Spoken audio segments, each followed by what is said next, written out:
Hello guys, আমি একটা দর্জি উস্তাদদের বিষয়ে কিছু কথা বলতে চাই। ঠিক আছে, এই যে কাজের ব্যাপারে, এই যে কাজের রেট দিনকে দিন কমে যাচ্ছে, দর্জিদের রেট ঠিক মতো দেওয়া হচ্ছে না। উস্তাদাররা যতটা পাচ্ছে এই লকডাউনের পর থেকে ইচ্ছা মতো ব্যবহার করছে দর্জিদের সঙ্গে।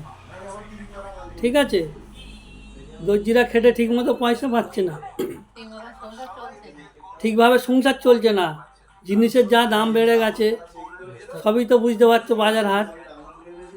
দর্জিদের বেলায় খালি কম, বাকি সব জায়গায় দাম বাড়তেছে জিনিসের। ঠিক আছে, কাপড়ের দাম বাড়ছে, ওস্তাদরা কিনে আনছে, জোগাড়ের দাম বাড়ছে, কিনে আনছে।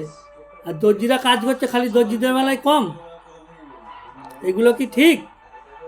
এইভাবে কি দর্জি মল চলবে? তা দর্জিরা পেরেশানে থাকবে না কারা থাকবে? ওস্তাদাররা থাকবে।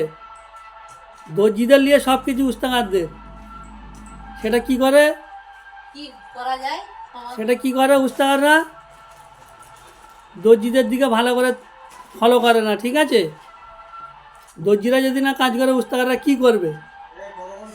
ঠিক আছে, দর্জিদের নিয়েই তো সব কিছু উস্তাদারদের। বিল্ডিং হচ্ছে, বালাখানা হচ্ছে, বউরা সোনার গয়না পরতেছে, কাদের জন্যে? উস্তাদাররা কোথায় পাচ্ছে করতেছে? তাহলে মাঘ ভাতারে খেটে করুক, ছেলেপুলে নিয়ে। দর্জিদের কেন খাটাবে?